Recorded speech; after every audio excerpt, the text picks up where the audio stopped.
ఆనియన్స్ని మనము ఇలా ఒకేసారి కేజీల కొద్ది తీసుకుంటాం, కానీ అవి త్వరగా కుళ్ళిపోతాయి కదండి. ఖాళీ కొబ్బరి చిప్పలను ఇలా ఉల్లిగడ్డ మధ్యలో పెట్టేసామనుకోండి, దాంట్లో ఉండే తడిని తేమని పూర్తిగా పీల్చేస్తాయి.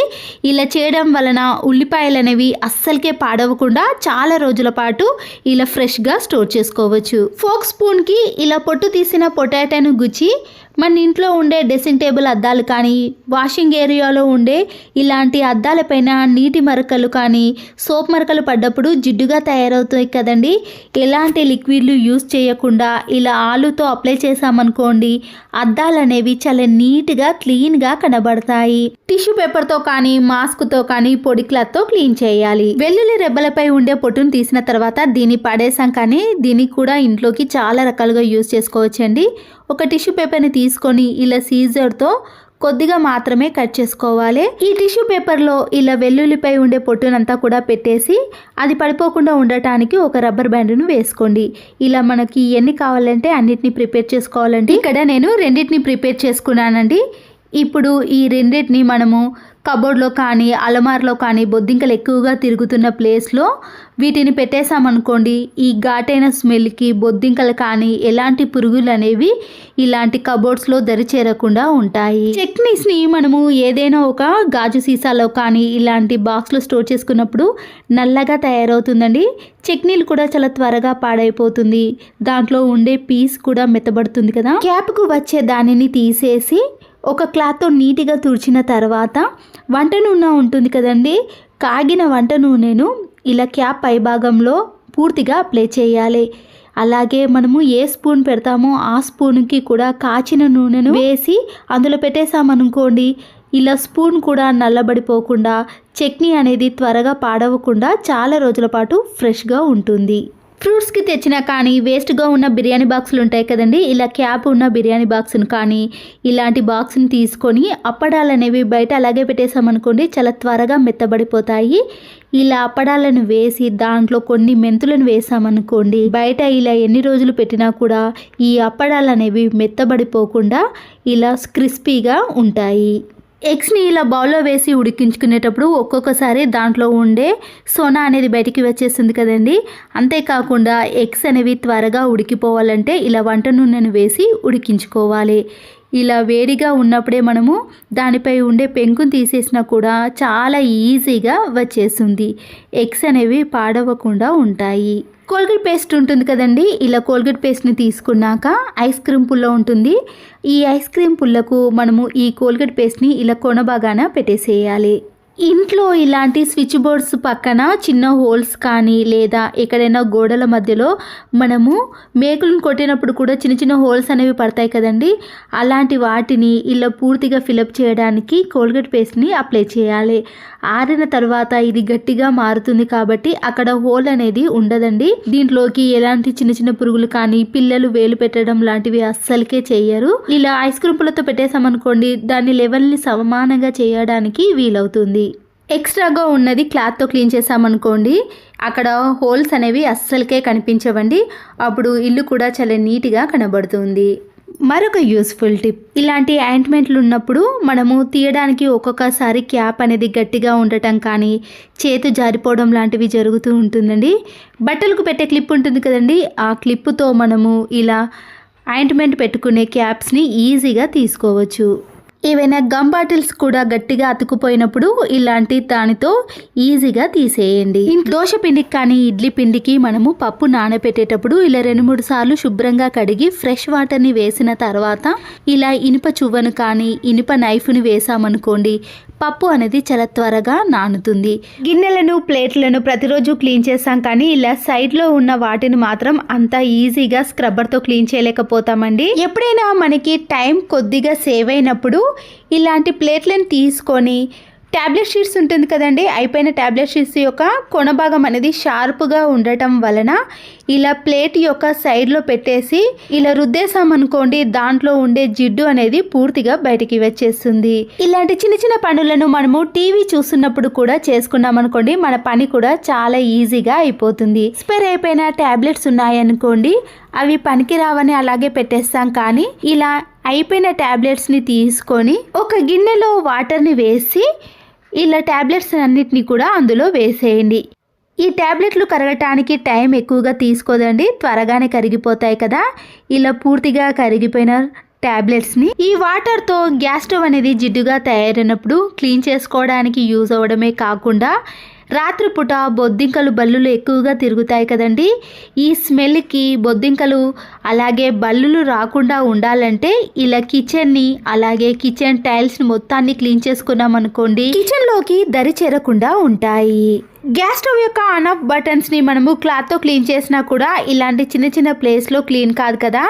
ఇలా అయిపోయిన ట్యాబ్లెట్ షీట్స్ యొక్క చివరి కొనభాగంతో క్లీన్ చేసుకున్నాం అనుకోండి, దాంట్లో ఉండే డస్ట్ అనేది పూర్తిగా వచ్చేస్తుంది. వాటర్లో కలిపిన ట్యాబ్లెట్స్ అనేవి మిగిలిపోయినప్పుడు ఇలా కిచెన్ సింక్లో కూడా బొద్దింకలు ఎక్కువగా వచ్చినప్పుడు రాత్రిపూట మనము ఈ వాటర్ని వేసి సింక్ మొత్తాన్ని కూడా క్లీన్ చేసుకున్నాం అనుకోండి, కిచెన్ సింక్కు పట్టిన జిడ్డు మరకలు పోవటమే కాకుండా ఈ స్మెల్కి బొద్దింకలు కానీ బల్లులు రాకుండా ఇలా నీట్గా ఉంటుంది. ఖాళీ అయిపోయిన స్టిక్కర్ ప్యాకెట్ ఎందుకు పనికిరాదని పడేస్తాం, కానీ ఇలా వీడియోలో చూపించిన మాదిరిగా స్టిక్కర్ ప్యాకెట్కు ఎక్స్ట్రా ఉన్నది కట్ చేసుకున్నాక ఈ స్టిక్కర్ ప్యాకెట్ని రెండుగా సమభాగాలుగా మలుచుకోవాలి. ఇలా మలుచుకున్న స్టిక్కర్ ప్యాకెట్కి 2 సైడ్స్ కూడా మనము పిన్స్ వేసుకోవాలి. ఇలా చేయటం వలన ఈ స్టిక్కర్ ప్యాకెట్కి ఇలా 2 ప్యాకెట్స్ అనేవి తయారవుతాయి. మనము హ్యాండ్ బ్యాగ్లో కానీ లేదా పిల్లలు కాలేజీకి వెళ్ళే వాళ్ళకి కూడా ఇలా ఈ స్టిక్కర్ ప్యాకెట్ని ఇచ్చేస్తామనుకోండి, దాంట్లో డబ్బులు కానీ క్రెడిట్ కార్డ్స్ కానీ డెబిట్ కార్డ్స్, ఫొటోస్ అలాగే బస్ పాస్, ఆధార్ కార్డులు ఇలా ఏవైనా ఈజీగా పెట్టుకోవచ్చు. కడాయిలో ఇలా ఏదైనా డీప్ ఫ్రై చేసుకున్నప్పుడు ఆయిల్ అంతా కూడా ఇలా నల్లగా మారిపోతుందండి. మళ్ళీ ఫ్రెష్ ఆయిల్ తీసుకోవాలి అంటే ఒక బౌల్ని తీసుకొని టీ వడపోసే జాలి కానీ ఏదైనా స్టెయినర్ని పెట్టేసి టిష్యూ పేపర్ ఉంటుంది కదండి, ఇలా పూర్తిగా ఉన్న టిష్యూ పేపర్ని కాకుండా పల్చగా ఉండే ఇలా ఒకటి మందం మాత్రమే వచ్చే విధంగా టిష్యూ పేపర్ని ఈ స్టెయినర్లో పెట్టేసేయండి. డీప్ ఫ్రై చేసిన ఆయిల్ అంతా కూడా ఇలా టీ వడపోసే జాలి ద్వారా సపరేట్ చేసుకోవాలి. పలుచగా టిష్యూ పేపర్ని పెట్టేసాం కాబట్టి ఇలా ఆయిల్ అంతా కూడా కొద్దిసేపట్లోనే కిందికి వచ్చేస్తుంది. చూడండి, మళ్ళీ ఫ్రెష్ ఆయిల్ అనేది ఇలా వచ్చేస్తుంది. తర్వాత దీన్ని మనం దేనికైనా యూజ్ చేసుకోవచ్చు. ఇలా డీప్ ఫ్రై చేసిన కడాయి అంతా కూడా జిడ్డుగా ఆయిల్గా తయారవుతుంది కదండి. మనము సోప్తో క్లీన్ చేసినా కూడా చాలా టైం తీసుకుంటుంది. ఇలా గోధుమ పిండిని కానీ ఏదైనా బియ్యం పిండిని వేసేసి ఇలా బాగా రుద్దేసేయాలండి. అప్పుడు ఆయిల్ అంతా కూడా ఈ పిండి అనేది పీల్చేస్తుంది. ఇప్పుడు ఈ కడాయికి ఒక్క చుక్క కూడా ఆయిల్ అనేది ఉండదండి, జిడ్డుగా కూడా ఉండదు. మనము సోప్తో ఇలా క్లీన్ చేసిన వెంటనే కూడా చాలా నీట్గా అయిపోతుంది. మరొకసారి ఇలా టిష్యూ పేపర్ని తీసుకొని ఇలా పూర్తిగా తీసేసామనుకోండి, క్లీన్ చేయాల్సిన పని కూడా ఉండదండి. అప్పుడు అంత నీట్గా కనిపిస్తుంది. వెల్లుల్లి రెబ్బలపై ఉండే పొట్టును తీయాలంటే బద్ధకంగా కానీ విసుగ్గా ఉంటుందండి. కానీ మనము చేత్తో కూడా తీయాల్సిన పని లేకుండానే ఈజీగా ఈ వెల్లుల్లి రెబ్బలపై ఉండే పొట్టును తీసేయచ్చు. ముందుగా ఇలా చపాతీలు చేసే కర్రతో ఈ వెల్లుల్లి రెబ్బలను ఇలా విడివిడిగా చేసుకోవాలి. వీటన్నిటిని కూడా ఒక ప్లేట్లోకి కానీ లేదా ఏదైనా కవర్లోకి వేసుకున్నాక ఈ వెల్లుల్లి పైన రాళ్ళ ఉప్పును కాకుండా సన్నుప్పు ఉంటుంది కదండి, దాన్ని 1 స్పూన్ కానీ 1.5 టీ స్పూన్ కానీ ఇలా వెల్లుల్లి రెబ్బలపై మొత్తం కూడా చల్లాలి. వంట నూనెను 1 స్పూన్ తీసుకొని ఇలా వెల్లుల్లి రెబ్బల పైన వేసేయండి. అలాగే గోధుమ పిండిని కానీ బియ్యం పిండి ఉంటే ఇంకా బెటర్ అండి. కానీ ఇక్కడ బియ్యం పిండి లేదు, కానీ గోధుమ పిండిని కూడా ఈ వెల్లుల్లి రెబ్బల పైన వేసి చేత్తో బాగా మిక్స్ చేసుకోవాలి. టైం ఎక్కువగా ఉన్నవారు వీటిని ఒక ½ అవర్ మాత్రం ఎండలో పెడితే చాలండి. టైం లేనప్పుడు ఇలా ఒక 5 నిమిషాలు అలాగే ఉంచేసిన తర్వాత ఇలాంటి క్లాత్ బ్యాగులు ఉంటాయి కదండి, అందులో ఈ వెల్లుల్లి రెబ్బలను అన్నిటిని కూడా వేసి గట్టిగా ముడి వేసుకోవాలి. ఈ క్లాత్ బ్యాగ్ను ఇలా గట్టిగా పట్టుకొని ఫ్లోర్ పైన అటు ఇటు తిప్పుతూ నెమ్మదిగా మనము ఇలా బండకేసి కొట్టేసామనుకోండి, దానిపై ఉండే పొట్టు అనేది చాలా ఈజీగా వస్తుంది. మరీ గట్టిగా కొట్టేసామనుకోండి వెల్లుల్లి రెబ్బలు అనేవి చిన్న చిన్న పీసెస్గా అయిపోతాయి. కాబట్టి ఇలా వీడియోలో చూపించిన మాదిరిగా మాత్రమే చేసేయండి. ఇలా ఒక 2-3 మినిట్స్ చేసిన తర్వాత ఇలా వెల్లుల్లి రెబ్బలను ఆ కవర్లో నుంచి తీసేసామనుకోండి, దాదాపుగా పొట్టు అనేది పూర్తిగా వచ్చేస్తుంది అండి. ఆ తర్వాత మనము ఇలా డైరెక్ట్గా వెల్లుల్లి రెబ్బలను ఒక గిన్నెలోకి వేసుకుంటే సరిపోతుంది.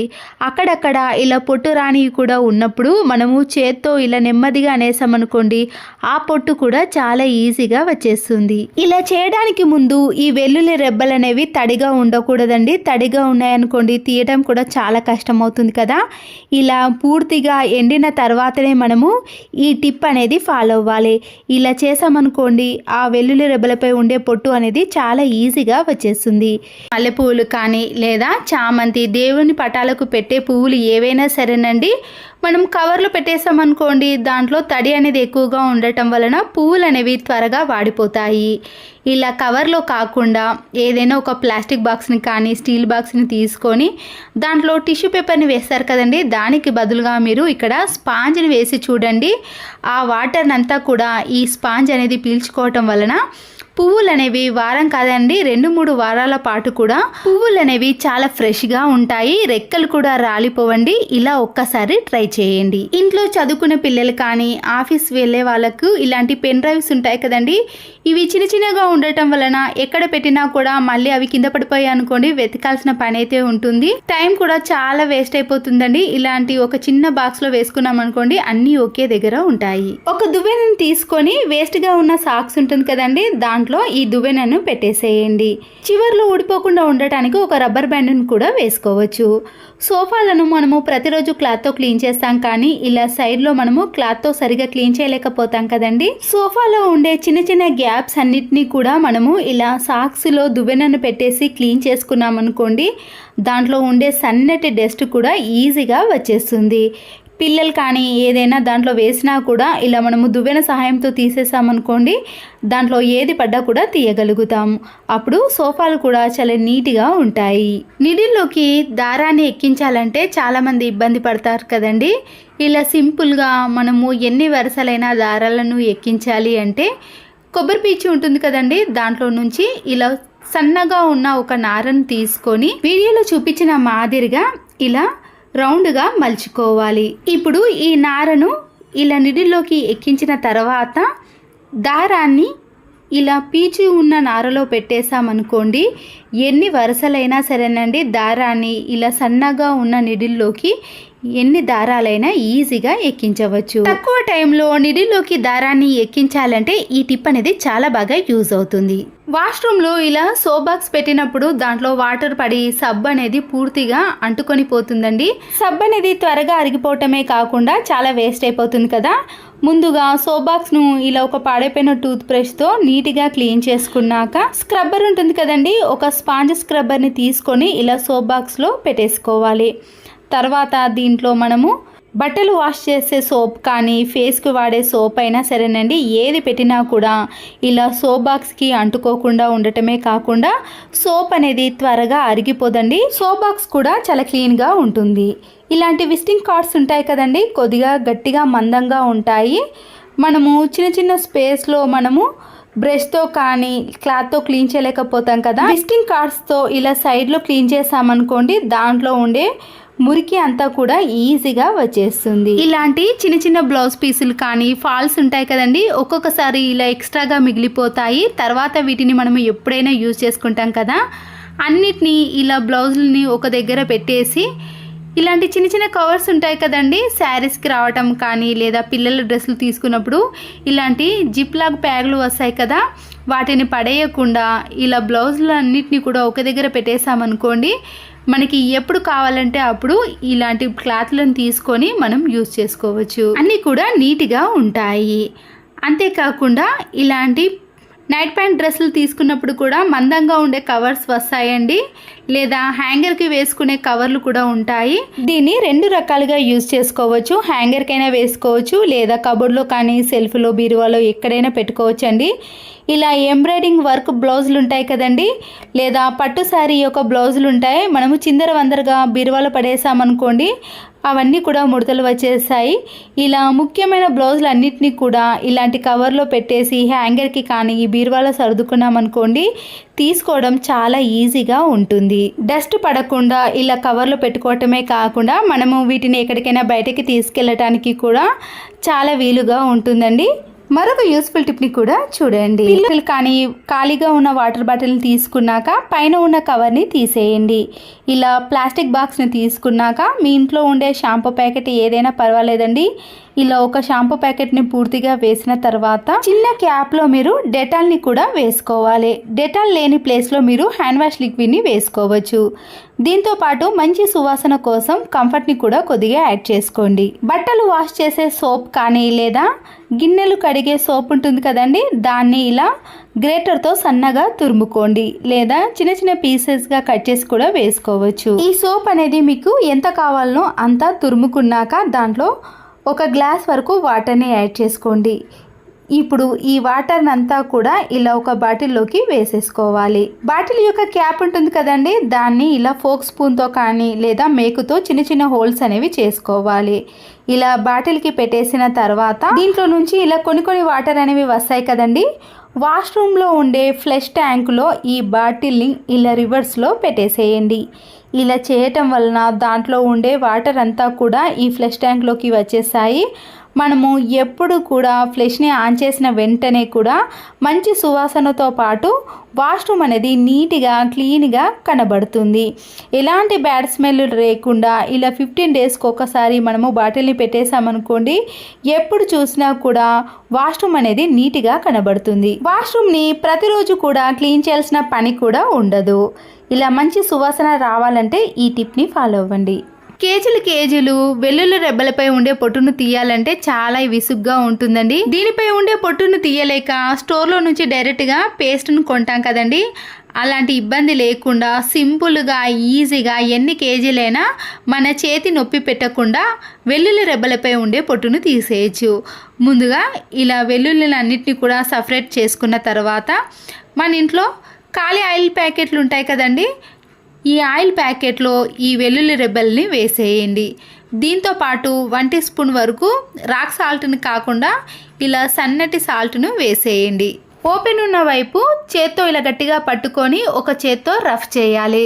దీనివల్ల ఆయిల్ కానీ లేదా సాల్ట్ అనేది ఈ వెల్లుల్లి రెబ్బలకు ఇలా పూర్తిగా అంటుకుంటుందండి. తర్వాత మన ఇంట్లో ఉండే ప్రెషర్ కుక్కర్ ఉంటుంది కదండి, ఈ ప్రెషర్ కుక్కర్లోకి ఈ వెల్లుల్లి రెబ్బలని వేసేయండి. అన్నిటినీ వేసిన తర్వాత ప్రెషర్ కుక్కర్ యొక్క మూతను మనము డైరెక్ట్గా అన్నం ఉడికించుకునేటప్పుడు పెట్టేసాం కదండి, అలా కాకుండా ఇలా రివర్స్లో పెట్టేసేయాలి. తర్వాత స్టవ్ ఆన్ చేసేసి హై ఫ్లేమ్లో కాకుండా మీడియం ఫ్లేమ్లో కానీ లో ఫ్లేమ్లో ఒక 5 మినిట్స్ మాత్రమే ఈ వెల్లుల్లి రెబ్బలు అనేవి వేడిగా అయ్యేంత వరకు మాత్రమే ఇలా స్టవ్ పైన పెట్టేసేయండి. మరి అవి కలర్ చేంజ్ అయ్యేంత వరకు మాత్రం పెట్టకూడదండి. కింద అడుగు భాగం కూడా ఇలా మాడిపోకుండా ఇలా నీట్గా ఉండే విధంగా మాత్రమే మనము లో ఫ్లేమ్లోనే వేడి చేసుకోవాలి.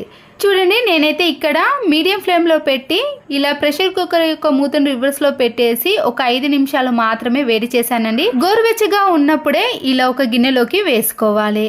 కింద అడుగు భాగం కూడా చాలా నీట్గా ఉంది చూడండి, అలా మాత్రమే వేడి చేసుకోవాలండి. తర్వాత వీటిని ఇలా కొద్దిగా చేత్తో బాగా గట్టిగా ప్రెస్ చేస్తూ నలిపేసుకోండి. దీనివల్ల ఏదైనా పొట్టు ఉంటే ఈజీగా వచ్చేస్తుంది. మళ్ళీ వీటిని ఇదే ఆయిల్ ప్యాకెట్లో వేసేసి గట్టిగా ఒకసారి ఇలా కిందికి 2-3 సార్లు మనం గట్టిగా ప్రెస్ చేసి కొట్టేసామనుకోండి, పొట్టు అనేది దానంతట అదే ఈజీగా వచ్చేస్తుంది. ఈ వెల్లుల్లి రెబ్బలను ఇప్పుడు మళ్ళీ ఇదే గిన్నెలోకి వేసేసిన తర్వాత మనము చేత్తో గట్టిగా ప్రెస్ చేయకుండానే ఇలా ఈజీగా పొట్టు అనేది వచ్చేస్తుందండి. ఒక్కొక్కసారి మన చేతి వేలు కూడా నొప్పి పెడతాయి కదండి, అలా నొప్పి పెట్టకుండా ఇలా సింపుల్గా ఇలా వేడిగా ఉన్నప్పుడే మనము దానిపై ఉండే పొట్టును తీసేసామనుకోండి, ఎంత ఈజీగా వచ్చేస్తుందంటే అంత ఈజీగా వచ్చేస్తుందండి.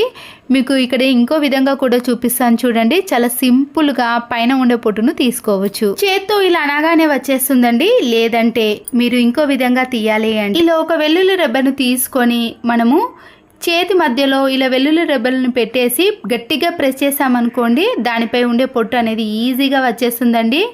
మనము పల్లికాయకి ప్రెస్ చేసినంతగా కాకుండా ఇలా సింపుల్గా ప్రెస్ చేస్తే సరిపోతుందండి, దానిపై ఉండే పొట్టు అనేది వచ్చేస్తుంది.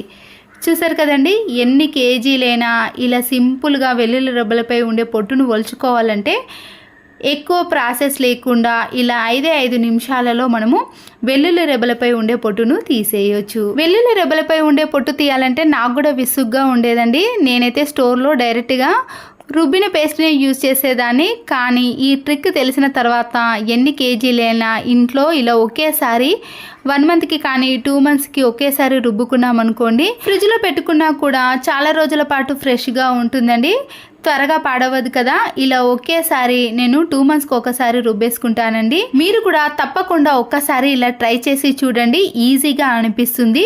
ఈ వీడియో నచ్చితే తప్పకుండా ఒక లైక్ చేసి మీ ఫ్రెండ్స్కి రిలేటివ్స్కి షేర్ చేయండి. Please subscribe Siri cooking and vlogs. మరో యూస్ఫుల్ వీడియోతో మళ్ళీ కలుద్దాం. Thanks for watching.